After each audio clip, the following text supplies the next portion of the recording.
गुरु बंदे पुरुषोत्तम परम दयाल भगवान श्री ठाकुर अनुकूल चंद्र जी की जय हो।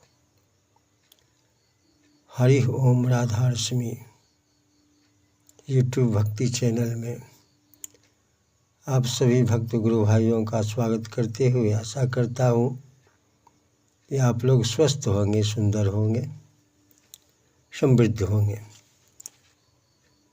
आज हम सत्यानुसरण वाणी पाठ का हिंदी अनुवाद 12वां भाग लेकर उपस्थित हैं। तो आइए हम सभी मिलके वाणी का श्रवण करें। ठाकुर जी कहते हैं, जो भाव विरुद्ध भाव द्वारा आहत या अभिभूत नहीं होता वही है विश्वास। विश्वास नहीं रहने पर दर्शन कैसे होगा। कर्म विश्वास का अनुसरण करता है, जैसा विश्वास कर्म भी वैसा ही होता है। गहरे विश्वास से सब हो सकता है। विश्वास करो, सावधान। अहंकार, अधैर्य और विरक्ति जिससे न आए, जो चाहते हो वही होगा। विश्वास ही विस्तार और चैतन्य ला दे सकता है, और अविश्वास जड़त्व, अवसाद, संकीर्णता ले आता है। विश्वास युक्ति तर्क के परे है। यदि विश्वास करते हो, जितने युक्ति तर्क हैं तुम्हारा समर्थन करेंगे ही। तुम जिस तरह विश्वास करोगे, युक्ति तर्क तुम्हारा उसी तरह समर्थन करेंगे। भाव में ही है विश्वास की प्रतिष्ठा। युक्ति तर्क विश्वास नहीं ला सकता। भाव जितना पतला, विश्वास उतना पतला, निष्ठा भी उतनी कम। विश्वास है बुद्धि की सीमा के बाहर। विश्वास अनुयायी बुद्धि होती है, बुद्धि में हाना है, संशय है। विश्वास में हाना नहीं, संशय भी नहीं। जिसका विश्वास जितना कम है वह उतना अविकसित है। बुद्धि उतनी कम तीक्ष्ण है। तुम पंडित हो सकते हो, किंतु यदि अविश्वासी हो तब तुम निश्चय ग्रामोफोन के रिकॉर्ड अथवा भाषावाही बैल की तरह हो।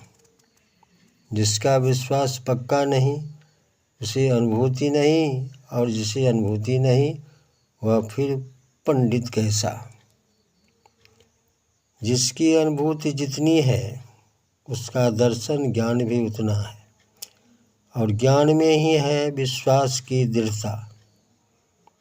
यदि विश्वास न करो, तुम देख भी नहीं सकते, अनुभव भी नहीं कर सकते, और वैसा देखना एवं अनुभव करना विश्वास को ही पक्का कर देता है। जैसे आदर्श में तुम विश्वास स्थापन करोगे, तुम्हारा स्वभाव भी उसी तरह होगा, और तुम्हारा दर्शन भी तद्रूप होगा। विश्वासी का अनुसरण करो, प्रेम करो, तुम में भी विश्वास आएगा। मुझे विश्वास नहीं है, इस भाव के अनुसरण से मनुष्य विश्वासहीन हो जाता है। विश्वास नहीं हो ऐसा मनुष्य नहीं। जिसका विश्वास जितना गहरा है, जितना उच्च है, उसका मन उतना उच्च है, जीवन उतना ही गहरा है। जो सत्य में विश्वासी है वह सत्य होगा ही, और असत्य में विश्वासी असत हो जाता है। विश्वास विरुद्ध भाव द्वारा आक्रांत होने पर ही संदेह आता है। विश्वास संदेह द्वारा अभिभूत होने पर मन जब उसे ही समर्थन करता है तभी अवसाद आता है। प्रतिकूल युक्ति त्याग कर विश्वास के अनुकूल युक्ति के श्रवण एवं मनन से संदेह दूरीभूत होता है, अवसाद नहीं रहता। विश्वास पक जाने पर कोई भी विरुद्ध भाव उसे हिला नहीं सकता। प्रकृति विश्वासी को संदेह ही क्या करेगा या अवसाद ही क्या करेगा। संदेह को प्रश्रय देने से वह घून की तरह मन पर आक्रमण करता है। अंत में अविश्वास रूपी जीर्णता की चरम मलिन दशा को प्राप्त होता है। संदेह का निराकरण कर विश्वास की स्थापना करना ही है ज्ञान प्राप्ति। तुम यदि पक्के विश्वासी होते हो, विश्वास अनुयायी भाव के सिवाय जगत का कोई विरुद्ध भाव, कोई मंत्र, कोई शक्ति तुम्हें अभिभूत या तुम पर जादू नहीं कर सकेगी। निश्चय जानो, तुम्हारे मन से जिस परिमाण में विश्वास हटेगा, जगत तुम पर उसी परिमाण में संदेह करेगा या अविश्वास करेगा, एवं दुर्दशा भी तुम पर उसी परिमाण में आक्रमण करेगी, यह निश्चित है। विश्वास क्षेत्र, अविश्वास क्षेत्र। अविश्वास क्षेत्र दुर्दशा या दुर्गति का राजत्व है। विश्वास क्षेत्र बड़ा ही उर्वर है।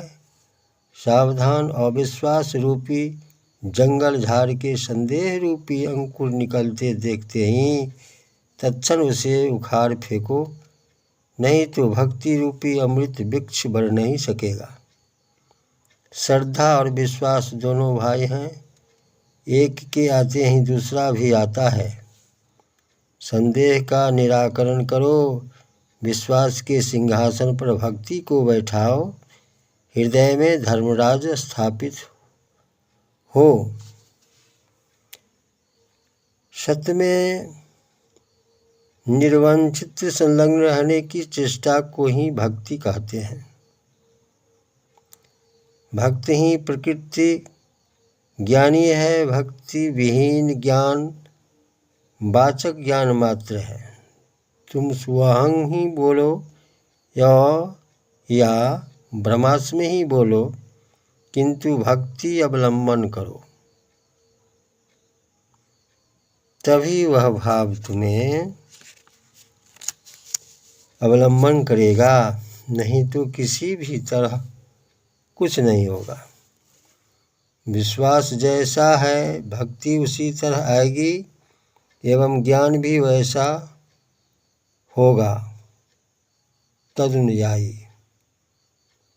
पहले निरहंकार होने की चेष्टा करो, बाद में स्वहं कहो, नहीं तो स्वहं तुम्हें और भी अधःपतन में ले जा सकता है।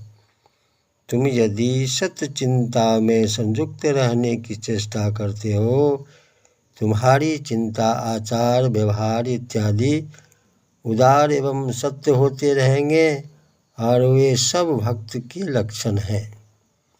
संकीर्णता के निकट जाने से मन संकीर्ण हो जाता है एवं विस्तृति के निकट जाने से मन विस्तृत लाभ करता है। उसी प्रकार भक्त के निकट जाने से मन उदार होता है और जितनी उदारता है उतनी ही शांति। वंदे पुरुषोत्तमं, वंदे पुरुषोत्तमं, वंदे पुरुषोत्तमं। परम दयाल भगवान श्री श्री ठाकुर अनुकूल चंद्र जी की जय हो। अब वाणी को समाप्त करते हुए विदा लेता हूँ। अगले वीडियो में फिर मिलेंगे। अगर अच्छा लगे तो आप सभी सब्सक्राइब कीजिएगा, लाइक कीजिएगा, शेयर कीजिएगा और अधिक से अधिक इसे जन जन तक पहुंचाने का प्रयास कीजिएगा, कष्ट कीजिएगा। इसी प्रार्थना के साथ हम विदा लेते हैं। जय गुरु, वंदे पुरुषोत्तम, परम दयाल की जय हो।